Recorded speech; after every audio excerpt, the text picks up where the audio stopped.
이렇게 꽃을 보니까 너무 예뻐서 제 생각에 교우들도 이 꽃을 볼라나 제가 이렇게 생각을 했거든요.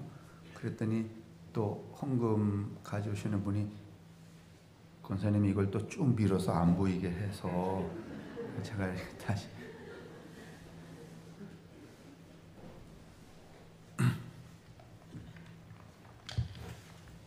안창원 권사님 좀 어떠시죠? 그러셔요? 잘 잡수고? 네. 그래도 또 오늘 몇 분 더 많은 교우들을 예배당에서 뵐 수 있게 되어서 감사합니다. 오늘 설교는 이렇게 하겠습니다. 일단은 성경 본문 이야기를 좀 배경으로 이야기하고 그것을 뒷받침할 수 있는 이야기 한 3개 이렇게 해서 정말 예수님이 하시고자 했던 일이 무엇인지, 그걸 우리가 하고 있는지, 그 삶을 우리가 살고 있는지, 그걸 뭐 효율적으로 하지는 못하더라도 그것이 우리의 믿음과 삶의 골, 목표인지 그런 생각을 좀 해보도록 하겠습니다. 설교 이 주보에 보면 2페이지 넘어가면 이제 두 번째 이 마가복음에서 이 마가는 예수를 어떻게 생각을 했는가 하면은 모세와 엘리야 또는 엘리사는 약간 좀 성격이 다르긴 해요. 그 양반은 이제 왕궁 예언자, 그러니까 권력자들을 중심해서 예언을 했지만 그래도 뭐 그냥 같이 포함을 한다면 이 마가가 생각하는 예수는 누군가 하면은 모세와 이 엘리야가 하셨던 일, 다시 말하면 그건 어떤 건가 하면은 모세의 계약을 다시 갱신해주는, 모세의 율법대로 만들어져가는 세상, 또는 모세의 율법에 근거한 사람들의 삶, 이거를 이 예수님이 새롭게 만들어 주실 것을 이 예수에게 기대를 했어요. 그러니까 마가가 그렇게 생각을 했다는 것이죠. 오늘날 여러분과 저는 예수에게 어떤 걸 기대하는가 하면 아마 과거에는 병 고쳐주는 예수를 기대하거나 아니면 뭐 출세하는 예수를 기대하거나 아니면 뭐 경제적인 부흥을 시켜주는 예수를 기대하거나, 과거에 60년대, 70년대, 80년대 이때는 대체적으로 이런 맥락에서 우리는 예수에게 기대를 했죠. 그 다음에 또 무슨 사회운동을 하는 사람들은 예수에게 뭘 기대하는가 하면 세상을 어떻게 주기로, 사회운동을 하는 사람들, 막 뭐 반정부 투쟁을 하고 이런 분들, 저기 문익환 목사님이라든지 그런 어른들 많이 계셨잖아요. 이런 분들이 이해하는 예수는 어떤 예수예요? 병 고쳐주는 예수? 출세시켜주는 예수? 아니에요. 부정한 세상을 어떻게 해주는, 그렇죠, 뒤집어 엎어주는 그런 예수죠. 이제 90년대 후반 들어와서 이제 교회가 예수에게 기대하는 것은 뭔가 하면은 뭐 그 메모드하게 크게 자기를 이렇게 높이 해주는, 뭐 그래서 큰 교회, 그 다음에 큰 사람, 그런 개념이었다면 너무 이 다층적이고 스피드 있게 아주 너무 빠르게 변화한 지금 세상에서는 오늘날 예수에게 기대하는 게 뭐 별로 있으실까? 생각해보면 과거의 그런 이 지엽적이고 그런 기대감보다는 굉장히 많이 떨어졌을 거예요. 예를 들면 뭐 전에는 장사하는 분들이 말이지 예수에게 어떤 걸 기대하는가 하면은 뭐 자기가 하는 장사가 잘 돼, 다른 집은 손님 하나도 안 와도 우리 집으로 다 왔으면 좋겠다, 뭐 그런 걸 기대했잖아요. 그게 뭐 틀렸다 나쁘다 뭐 이런 건 이제 우리가 이쯤 살아왔는데 논할 바는 못 되고, 이제 그렇게 했는데 이 마가는 무엇을 예수에게 기대했는가 하면 과거의 모세와 엘리야가 그 모세의 율법을 통하여서 이루려고 했던 것들, 근데 그게 이제 흐지부지해져 버리고 변질되고 왜곡되고 한 것들을 새로 갱신해 주기를 이 예수에게 기대를 해요. 그래서 이 마가복음 몇 면을 보면 그 모세와 엘리야 시대의 언어들, 사건들을 똑같이 장치해서 마가복음에 쭉 늘어 놓습니다. 이제 우리는 그거를 여러분들은 한눈으로 안 보시니까는 마가가 이런 관점으로 보는구나 이렇게 생각을 안 하시죠. 그냥 이렇게 한 줄 보고서는 아멘 뭐 이렇게 하니까 그렇지만 이거 전체를 보면 그렇다는 거죠. 그래서 오늘 우리가 읽은 본문에 보면 12제자 뽑잖아요. 사실을 여러분 엄격하게 말하면 예수님이 12제자라든지 12광줄이라든지 뭐 이런 그 용어나 단어에 매이실 필요가 있어요, 없어요? 없는 분입니다. 그런데도 유독이 뭔가 하면 뭐 12광주리가 남았다는 둥, 12제자를 뽑았다는 둥, 뭐 이런 문장을 계속 쓴단 말이죠. 그 왜 그런가 하면은 마가의 생각이 거기에 꽂혀 있기 때문에 그래요. 모세와 엘리야처럼 그 시대에 그들이 중심으로 삼고 살았던 그 법의 정신을 갱신해 주기를 기대하는 마음으로. 그래서 오늘 우리가 읽은 여기에 봐도 이제 이 12제자 이야기가 나오죠. 12지파를 회복하겠다는 것이죠. 이 12지파는 그 모세와 엘리야 시대에 가장 바람직한 이 공동체의 이상을 말하는 것이에요. 그 다음에 예수님이 귀신을 쫓아내고 무리를 걷고, 예수님 무리를 걸은 거는 여러분 모세가 어디를 지나온 것하고 똑같은 거야. 모세가 홍해 건넜잖아요. 그러려면 비슷하게 만들려면 예수님도 뭘 어떻게 해야 돼? 그렇죠. 갈릴리를 쪼개기는 어려워요. 왜냐하면 물이, 갈릴리 가보신 분들 있으시잖아요. 갈릴리 물을 쪼개기는 쉽지 않아. 왜냐하면 물이 너무 많아.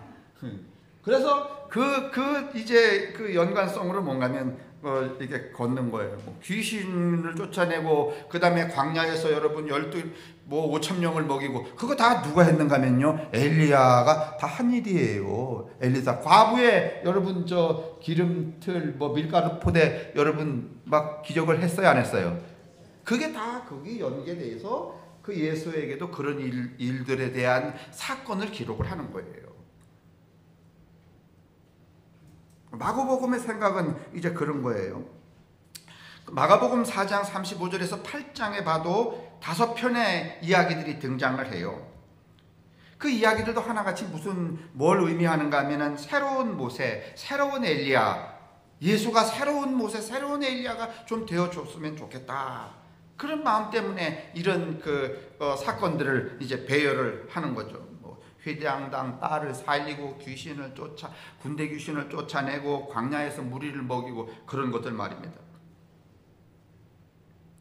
이 이야기들의 결론은 본래 율법의 정신이 회복된 사람들이 그 회복된 그 정신을 가지고 함께 사랑하며 살아가는 삶, 이게 가장 바람직한 공동체라고 이 마가는 생각했고, 모세도 그런 공동체, 그런 사람들의 세상, 엘리야도 그런 사람들의 세상을 추구를 했단 말이죠. 그런데 여러분 모세의 시대에도 그게 구현이 잘 안 됐죠. 엘리야 시대도 잘 안 됐죠. 지금 예수님이 오시는 이 시점에는 여러분 모세의 법 하나님이 세우신 그 율법의 정신을 가지고 여러분 이 세상에 굴러가질 않았어요. 그래서 이 마가는 뭔가 하면은 그 험악한 붕괴된 그 세상 속에서 사람들은 막 천지차별로, 제가 오늘 아침에 홍 권사님 기도에 고백에 말씀하셨지만은 그리고 어떻게 법학과를 다니시려고 그러셨는지 몰라요. 공부하기 힘들다는데. 이상원 권사님이 선배 아닌가? 그러네요. 이상원 권사님이 먼저 졸업을 하셨어요. 근데 이 과제물 중에 하나를 그게 왜 저를 갖다 주셨는지 잘 모르겠어. 기말 시험 과제물인데 이거 봐도 잘 모르겠어요. 그래서 제가 이제 어차피 주셨으니까 제가 설교 끝나고 예배 끝나고 점심 먹고 좀 그냥 읽어봐야 되겠다. 그러다가 뭔가 제 머리통 속을 훅 치는 게 있었어요. 야, 이게 오늘 설교하고 연관이 있어서 하늘이 보냈나? 홍 권사님은? 그런데요, 그래서 이게 2개 절 주셨는데 그 중에 제가 하나를 봤어요. 과제가 뭔가면은 근래 한국 사회에서 발생한 사회 현상 중 하나를 선택하여 묘사하고, 그러니까 한국 사회의 문제가 뭔지 제가 이걸 딱 보면서, 야, 오늘 아침에 마가가 홍재기네. 왜냐하면 마가가 살던 그 시대에 마가가 그 사회의 현상이 뭔지를 딱 판단을 하고 그 현상을 해결하는 방식으로 뭘 가져온 거예요? 그렇죠. 율법 정신의 갱신을 가져온 거예요. 누구를 통하여? 예수를 통하여. 근데 오늘 아침에 이 홍재기 권사님이 딱 근래 한국 사회에서 발생한 사회 현상 중 하나를 선택하여 묘사하고 이 현상이 발생하게 된 사회 구조적 요인을 밝히고 그 현상을 해결하기 위한 국가, 사회 또는 개인의 노력은 무엇이었는지, 이게 마가의 문제의식이고 마가의 접근 방식이며 마가의 결론이에요. 마가가 살던 시대, 여러분, 백성들이 그 모세 율법의 정신을 가지고 살지 않고 그냥 아귀다툼하면서 말이지, 강자는 약자를 부리고 말이죠, 탈취하고 더 많이 가지려고 그러고, 그래서 여러분 그 이스라엘 인구의 여러분 그저 90%는 다 거린이 되고 길거리로 나서고 이런 상황들이 발생했잖아요. 그러면 그때 마가는 무슨 생각을 해야 돼요? 이걸 어떻게 해결해야 되느냐? 내가 직면한 이 1세기 이 마가 시대의 이 삶의 문제가 이런 건데 이걸 어떻게 접근해야 되고 무엇으로부터 해결할 것인가? 답. 예수를 통하여 모세의 율법을 갱신하고 그것에 따른 사람들, 그것을 근거로 해서 만들어진 공동체라야만이 되겠다. 이렇게 생각을 한 거죠. 무슨 얘기인지 아시겠어요? 그래서 제가 이 과제가 이게 확 눈에 들어왔어요. 그래서 제가 뒤에 봤더니 이제 설명했어요. 왜 이런 문제가 생겼는지 어쩌고 저쩌고.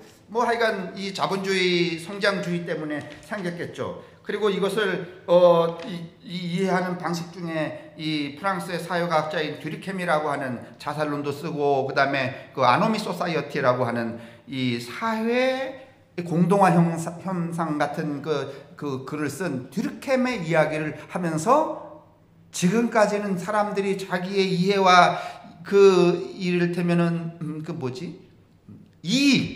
이익을 추구하기 위한 기계적인 연대.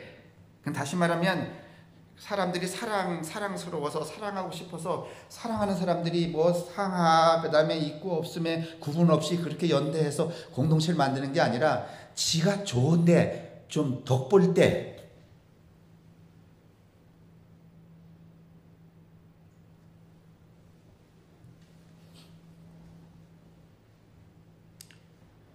그런 사람들하고만 우리가 모여 살죠. 그러니까 다시 말하면 나한테 도움이 되나 안 되나, 이게 보탬이 되나 안 되나, 이렇게 기계적으로 연대를 하는데, 이렇게 기계적인 연대가 우리의 이 삶을 더 피폐하게 만들었다는 거죠. 그래서 유기적인 연대로 가야 되는데, 유기적 연대라고 하는 것은 다시 말하면 이제 우리가 오늘 이야기하려고 하는 이 설교의 근간으로 쳐서 이야기하면 모세의 율법의 정신을 중심으로 살아가는 사람들과 그 사람들의 연대, 이렇게 말할 수 있죠. 그렇게 해야 되는데 그게 쉽지가 않다는 거죠.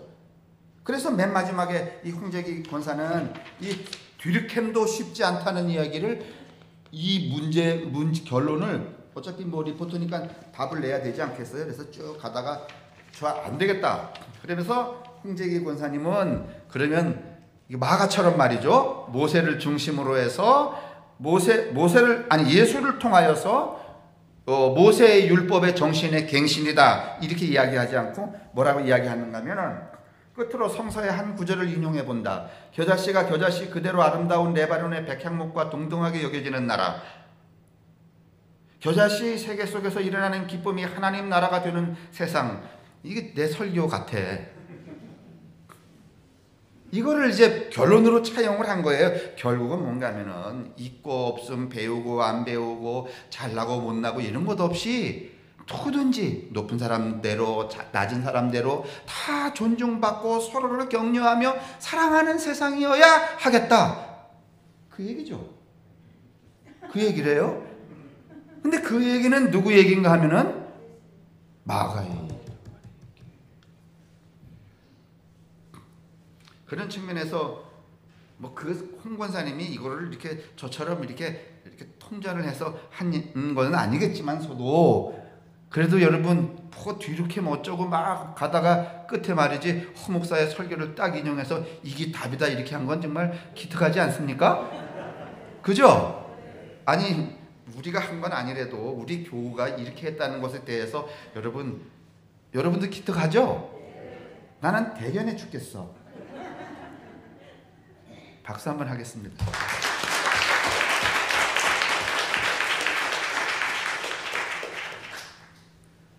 아이고 홍천에서 그렇게 말이죠 배움 없이 춘천에 오셔서 인생 60 지나도록 그렇게 사시다가 이제 저렇게 공부는 여러분 애들 학교 가기 싫으면 보내지 마요. 할만할 때 배우고 싶을 때 배워야 되는 거야. 60이든지 80이든지 괜히 애새끼들 잡아 족치느라고 하고 싶은 대로. 그래서 여러분 뭐 얻은 게 별로 있긴 있겠지만은 그게 뭔가 하면 결론적으로 이야기하면 이거예요. 3페이지에 율법의 원래 정신은 무엇인가 하면 고아와 과부와 나그네를 돌보고 이웃끼리 서로 도우며 사는 생명 공동체, 뒤룩햄식으로 이야기하면은요 유기적인 연대를 이야기하는 거고, 또 홍제기식으로 이야기하면 백향목은 백향목대로, 겨자씨는 겨자씨대로 존중받으며 서로 함께 어우러져 격려하고 사랑하며 사는 세상, 그것이 뭐요? 그거를 누가 해주기를 기대하는가 하면 예수가 해주시길 기대하는 거예요. 그러면 여러분, 예수가 이미 이 모세의 율법의 정신이 이런 거란 말이에요. 고아와 과부와 나그네를 돌보고 이웃끼리 서로 나누고 사랑하며 살아가는 삶. 근데 여러분, 이 모세의 율법이 본래 그런 것인데 예수님 시대에 이르러서 그 모세의 율법이 그대로 지켜졌어요? 아니면 그 모세의 율법을 이 작동하는 작동 기제인 교회와 당시대의 이 종교와 대사제들이 그렇게 썼어? 아니면은 수탈하는 도구로 또 써?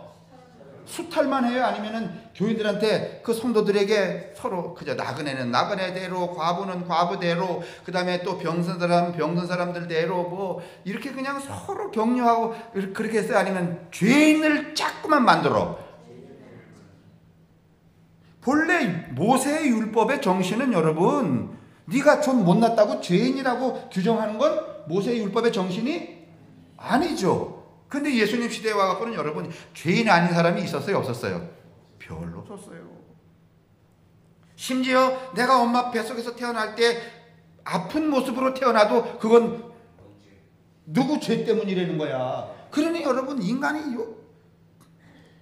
그러려면 예수님이 이 모세의 율법의 정신을 다시 갱신을 하려면 지금 망가져 있는 이 현상을 어떻게 해야 돼요? 두드려 엎어야죠. 그래서 예수님은 뭔가 하면은 과부를 받아들여서 이미 네 죄가 어떻게 줬다?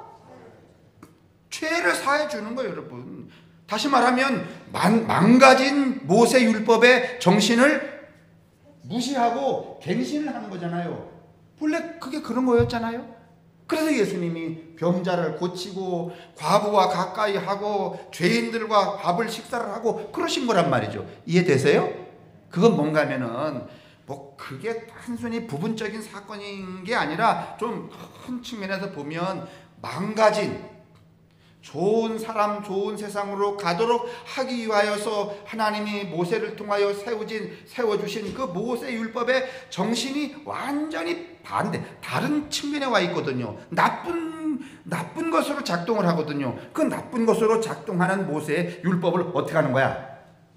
그렇죠. 쓸어버리고 본래 모세의 율법의 정신은 이런 것이다를 세워주기 위하여서 어떻게 하는 거야? 병자를 고치고 죽인 자를 살리고 무운동병을 고치고 하는 일련의 그 일들은 다 모세 율법의 갱신에 있다는 거죠. 그렇겠죠? 이런 바탕을 이해하고 보면은 여러분, 예수님이 하셨던 그 부분적인 일들은요 매우 지엽적으로 보이고, 우리도 우리 속에서 어떤 한 기둥이 세워지는가 하면 결국은 예수님이 이렇게 하신 일들은 뭔가 하면은 나와 우리 모두를 위한 바른 길을 제시하기 위해서 이런 일을 하셨구나 라는 생각이 들어요. 다시 말하면 자기 개인주의고 이 종교와 성서, 예수와 하나님을 개인 사유화하는 것으로부터 우리가 멀어질 수 있어요. 이건 약간 좀 삐뚤어진 이야기인데, 이제 예수를 우리가 사유화했다니까 그게 무슨 말인가 이제 이러시는데, 제가 자주 쓰는 저 비유 있잖아요. 좀 웃기는 비유. 지금 이제 그런 거 안 하지만은 저짝 교회하고 우리 교회하고선 청년들이 축구 대회 하면은 우리 가운데 예수님 오셔서 피차 쟤들이 2개 넣으면 우리도 2개 넣고 이렇게 기도해야, 아니면 쟤들의 발을 묶어 주시고 우리 발만 왔다 갔다 하게 해 주십시오 이렇게 기도해요. 그게 뭔가 하면 종교, 신학, 예수의 사유화야. 누구 걸로 삼으려고 그러는 거야? 내 걸로 삼으려고 그러는 거야. 이건 종교가 아니에요. 근데 우리는 빈번하게 그 짓이 말이지. 그래서 결국은 저짝에서 2골 넣고 우리가 3골 넣으면 누구의 하나님이야? 이런 빌어먹을, 이런 빌어먹을 안 쓰려고 했었는데.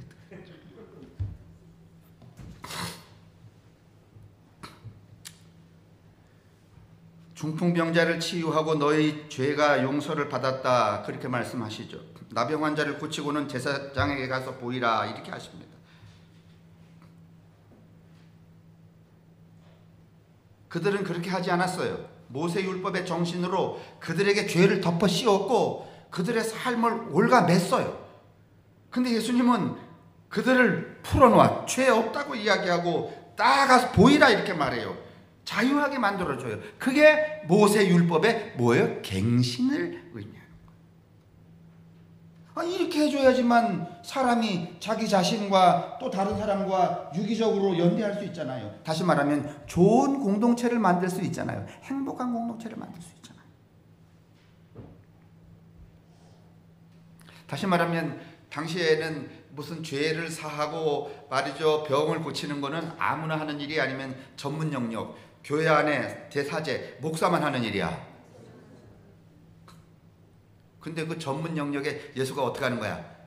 도전을 하는 거죠. 그 전문 영역은 누가 만드는 거야? 하늘이 준 거야? 아니면 저들이 짠 거야?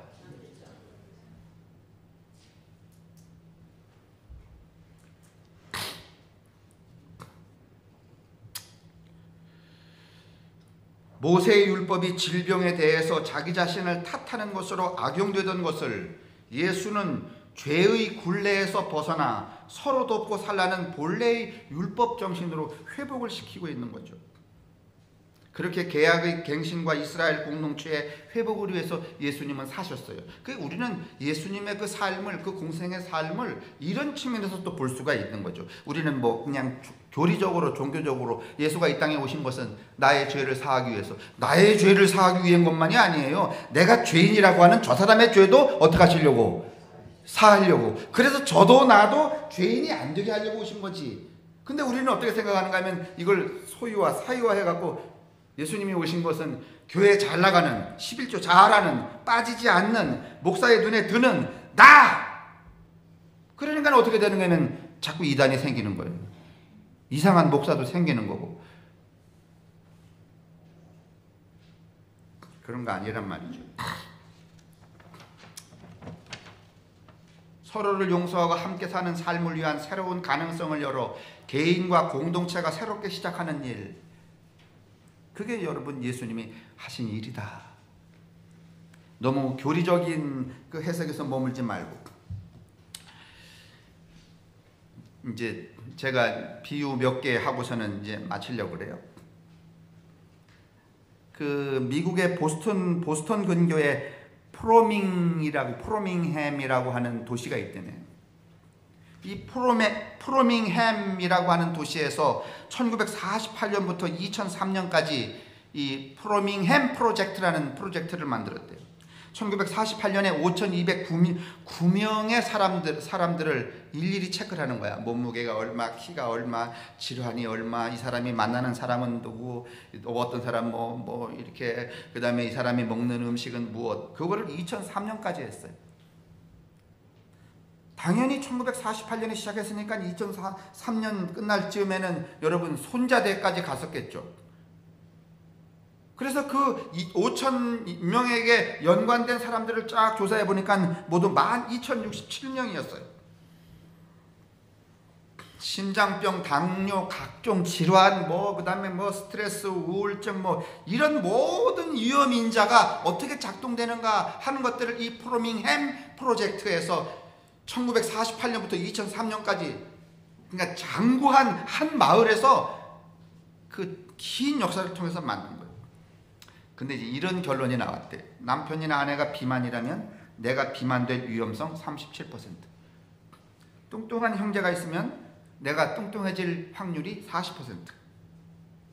뚱뚱한 친구가 있으면 내가 또 뚱뚱할 가능성이 있는 확률이 57%.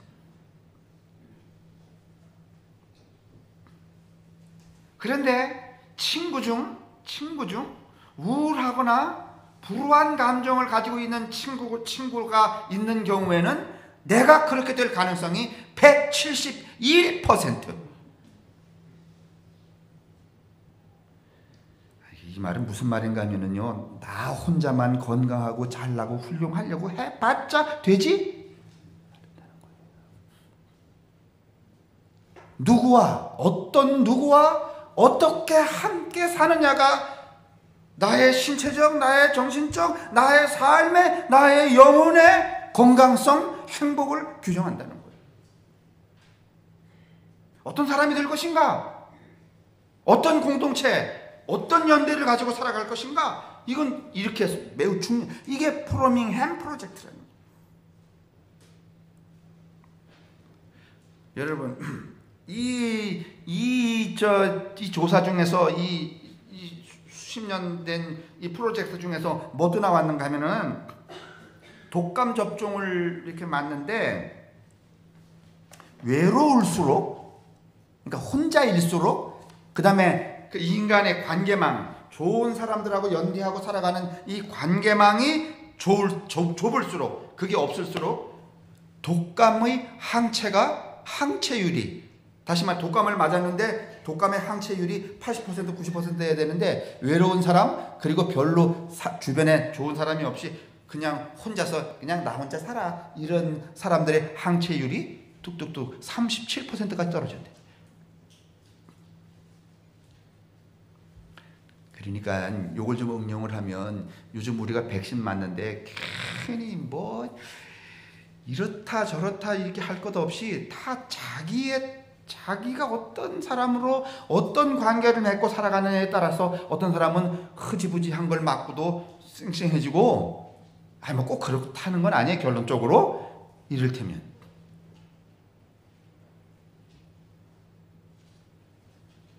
굉장히 중요한, 다시 말하면 친구 없이, 그 자기를 나눌 친구 없이 외롭게 지내는 것이 이 면역 반응에 매우 중요하다. 엄청난 영향을 끼친다는 거예요. 그래서 오늘 제가 주보에도 여러분 성도 간에 그 어려운 상황이지만은 어떤 방식으로든지 밀접하게 연대를 하시라는 이야기를 드리는 거예요.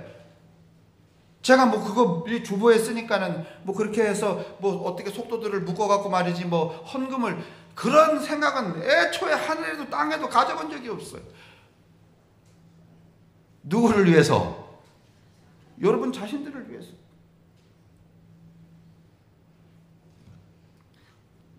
제가, 여러분 저의 속성을 아시잖아요. 나는 이렇게 교묘하게 돌아가서 헌금에 이렇게 집착할 마음이 없어. 그냥 모자라면 더 내시오 이렇게 하지. 아이씨, 그렇잖아요. 그런데 오늘 이 상황이 그렇다는 거예요. 그런데 또 중요한 게 있어요. 자기 자신이 유기체적 관계를 가질 수 없도록 자신을 만들고, 유기체적인 그 관계가 형성되지 않으면 여러분 치매율이 높아진다네.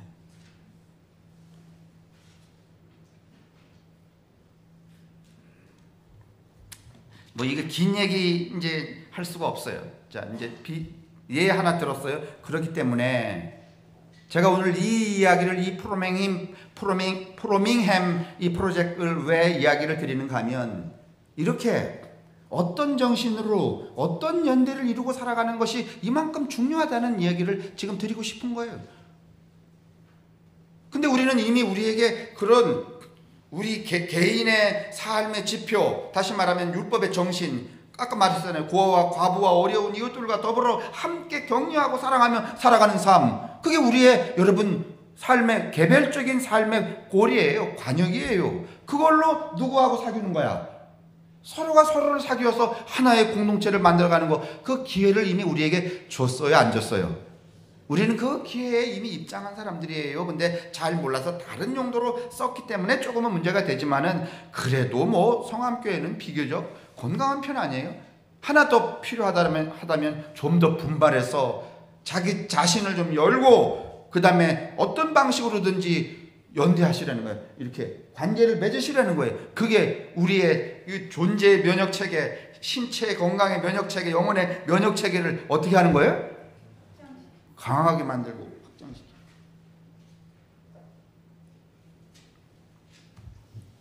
책 하나 보여주세요.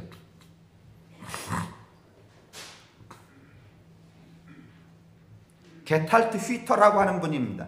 뇌과학자입니다. 세계적인 과학자입니다. 제목이 사랑하지 않으면 아프다입니다.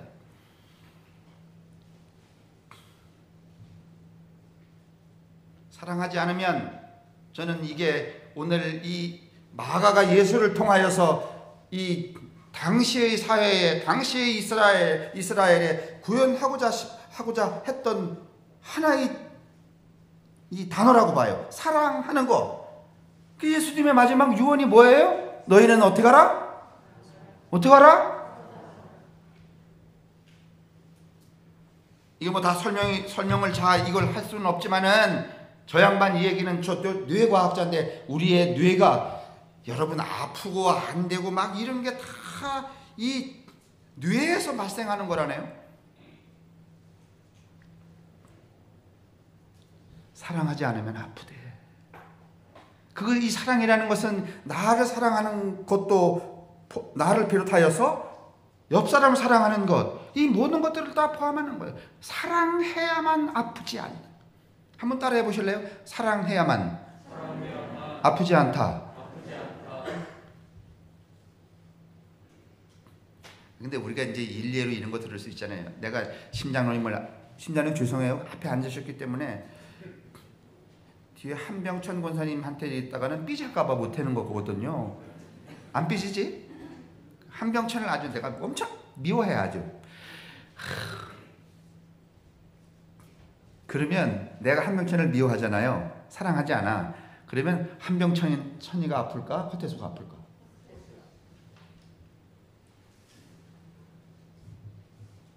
내가 한병천이를 미워하면 한병천이가 아플까요? 아니면 허태소가 아플까? 그러면 맞아요, 안 맞아요? 근데 우리는 아프면은요, 내가 이래서 나에게서 그 원인을 찾아야, 아니면 더 의사한테가 물어보고 뭐 쓸데없이 돌아다녀. 이 사람 얘기가 그거야. 간단하게 말하면, 다 읽을 수는 없으니까, 다른 사람들과 어우러진 안정적인 공동체 안에서만 우리 안에 내재된 잠재력을 발휘할 수 있고, 그 잠재력이 발휘될 때라야만 우리는 다 건강하고 행복해질 수 있다. 공동체 안에서 사랑의 감정이 채워지지 않는 한 우리는 결코 다시 건강하고 행복해질 수 없다. 자, 그 중에 하나 이제 이런 이야기 나와요. 이거 읽고선 제가 말겠어요.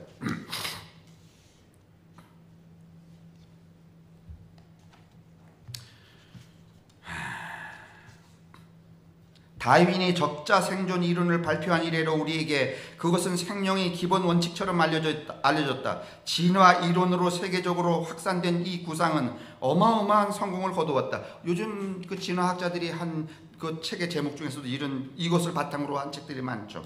무엇이 살아남느냐는 질문에 진화 이론은 가장 강한 것, 가장 잘난 것, 가장 똑똑한 것, 가장 성공적이라는 답을 내놓는다. 그리고 이 대답은 우리 뇌 깊은 곳에 닻을 내렸다. 하지만 여기에 심각한 문제가 있다.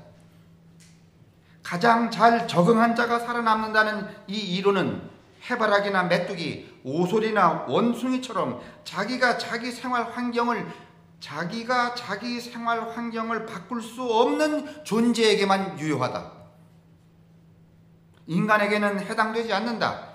우리는 끊임없이 스스로를 변화시켜야만 하고 우리 자신이 만들어낸 새로운 환경에 적응해야만 한다. 그런데 다윈의 이론은 우리가 삶에서 가능한 한 큰 성공을 거둬야 한다는 구상을 낳았다. 그 때문에 경쟁과 성공, 성과 등 다른 사람보다 더 잘 적응해야 한다는 강박이 우리 삶을 주도하게 되었다. 그 결과 우리는 병들었다. 그 예로 고도로 발달한 선진국에서 점점 더 빈번하게 나타나는 신체와 정신의 만성질환은 중세의 패스트와 비슷하다. 1300년에 등장한 패스트 있잖아요. 그거 뭐 인류의 3분의 1이 다 죽었잖아요. 근데 오늘날 우리 이 고도 성장 사회에 만연하는 이 정신적이고 사회적인 질병이 그 패스트하고 같다는 거예요. 그러니까 코로나 바이러스 될 게 아니야. 다만 현대의 만성질환은 패스트처럼 쥐벼룩이나 그것 등이 옮기는 어떤 병원균 때문에 생기지는 않는다. 그보다는 자신의 기쁨을, 생명력을, 장난기 가득한 유쾌함을 아주 오랫동안, 심하게는 몇십 년 동안 억누르는 삶의 방식이 너무 많은 사람을, 이 세상을 병들게 하는 것이다.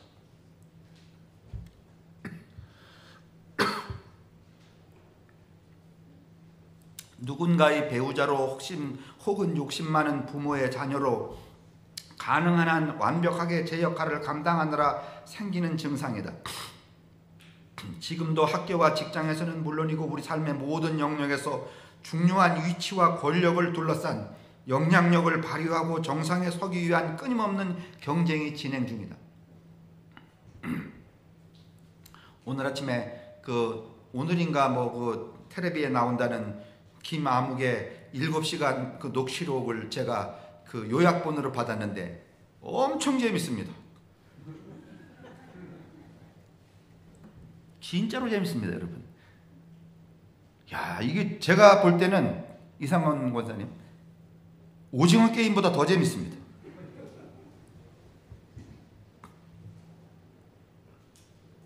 첫머리가 이렇게 되어 있습니다. 나는 웬만한 무속인보다 훨씬 영감이 뛰어나다. 틀림없이 청와대에 들어간다. 들어가면 이 새끼 저 새끼 이거 저거는 싹 쓸어버린다. 오징어 게임입니다. 기대하시라.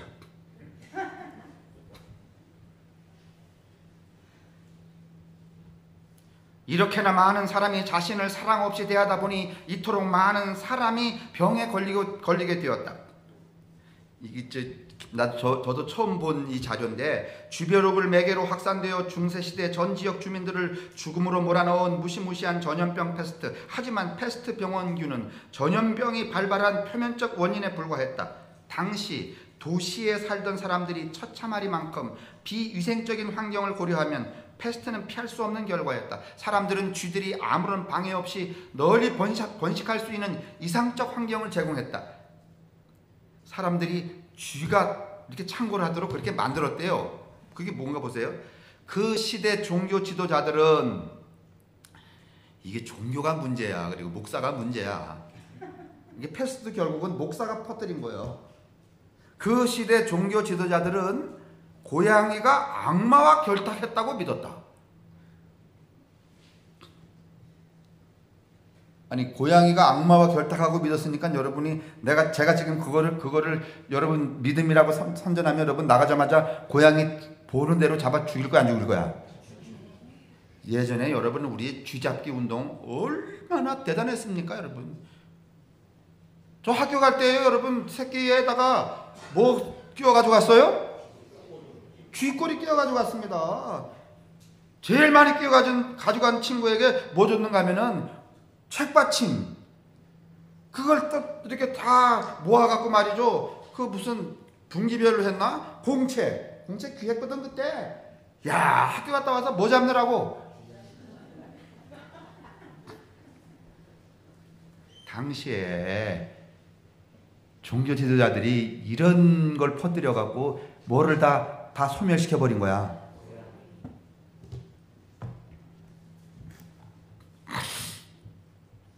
여러분도 처음 들으시죠? 고양이가 악마와 결탁했다고 믿은 나머지 주의 천적들을 집단으로 몰살시켰다. 게다가 도시의 주민들은 주로부터 자신의 거주지를 보호하는 일에 아무런 관심이 없었다. 그들에겐 붙들어야 할 더 중요한 것들이 있었기 때문이다. 그게 뭔지 아세요? 부자는 자기를 행복하게 해줄 것이라면 무엇이나 돈 되는 것만 붙들고 진짜 돌보고 함께 해야 될 것들은 안 했다는 거예요. 지금 우리가 이 모양으로 사는 거 반성해야 돼요. 모세의 율법의 정신이 교회도 없고 그 어디도 없어요. 5분 남았으니까 5분에 맞춰야죠.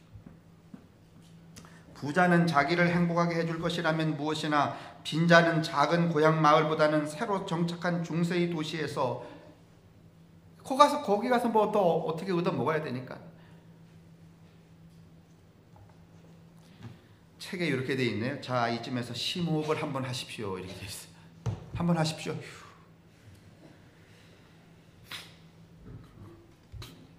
마가는 이렇게 재앙이 인간의 내면적이고 신체적이거나 영적이고 사회 구조적인 재앙이 충일했을 때 이것을 해결하는 방식을 누구에게 기대했는가 하면 예수에게. 예수의 무엇으로? 그가 모세가 했던 것처럼, 엘리야가 했던 것처럼, 세례 요한이 하려던 것처럼 모세 율법의 정신이 갱신된, 다시 말하면 모세의 율법의 정신으로 살아가는 사람들, 그 사람들이 함께 모여 살아가는 세상, 이것이 그 당시에 직면한 사회적이고 개인적이고 생명의 가장 생명들이 직면한 위기를 해결하는 방식으로 마가복음에 제안을 한 거예요. 홍세기는 뭘로 제안을 했는가 하면은 뭘로 했어요? 뭐 이런 거.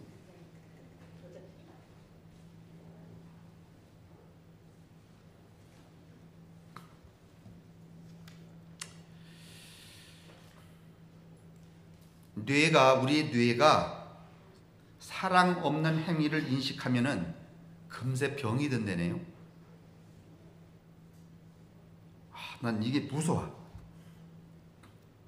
어차피 오늘날 이 시대의 뇌과학이 사람의 마음, 뇌가 우리 모든 것을 다 작동한다는 거 아시잖아요? 근데 뇌가 우리가 하는 말이나 생각이나 행동 중에 사랑 없는 것을, 나는 나를 속일 수 있지만 뇌는 일단 속여요, 못 속여요? 못 속이지. 그러니까 여러분, 이젠 종교가 아니래도 무슨 일을 하더라도 진심으로 해야 돼요. 그 다음에 그 진심을 증폭시켜서 무엇으로 해야 돼요? 사랑으로 해요.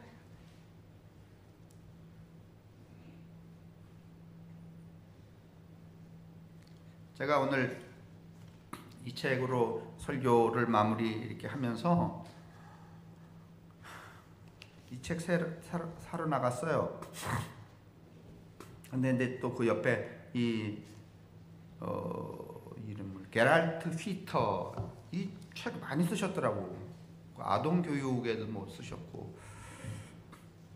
그런데 내가 그걸 딱 보는 순간에 요새 보육교사 나가는 신장로님 생각났잖아.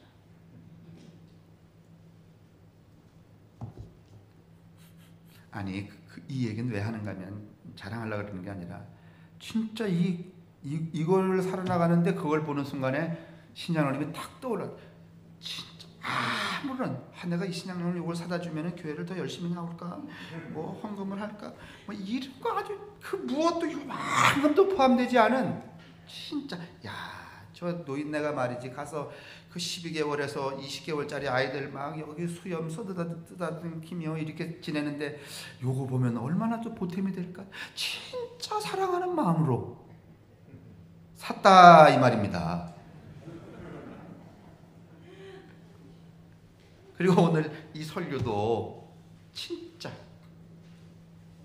여러분을 뭐 가르치려고 하고 뭐 다그치려고 하고 모른다고 하고 이러는 마음이 아니라 제발 우리 이런 마음으로 이런 사람들로 어울려서 하나님의 나라를 이루어 가자.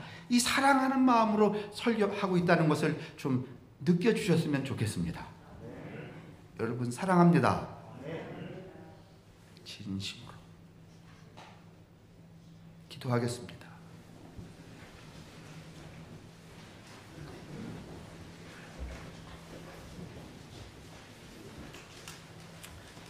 그동안 저희들이 세상에 살면서 그 세상의 방법과 또는 세상의 이치를 따라 잘못되어 우리 뇌 속에 인식되어진 그 어두움들을 걷어내고 애초에 하나님이 저희의 뇌 속에 넣어주신, 그리고 저희들이 예수를 따라오며 부단히도 하나씩 둘씩 축적했던 그 사랑의 삶, 이제 이런 것들을 다시 회복해 우리가 살아가는 우리의 삶이 스스로에게 사랑스럽고 진중하며, 또 어떤 사람, 어떤 사물, 어떤 사건 속에 우리가 놓여질지라도 사랑 안에 놓여지는, 사랑으로 관계 맺어지는 그 유기적인 공동체, 그 공동체 속에 우리가 될 수 있도록 우리 모두를 축복하여 주옵소서. 이 한 해 동안 하나님의 시간 안에 살면서 사랑의 그 밀도를 높여가는 교우들, 그리고 가족들, 그리고 세상의 이웃들, 그리고 세상과 더불어 조성된 모든 생명체들과 함께 하나님을 기쁘게 해드리는 저희가 될 수 있도록 축복하여 주옵소서. 성부와 성자와 성령의 인도하심이, 그리고 축복하심이 우리에게와 우리의 가족들, 특별히 성함교회 사랑하는 모든 교우들 위에 언제나 함께 하시기를 간절히 축원합니다. 아멘.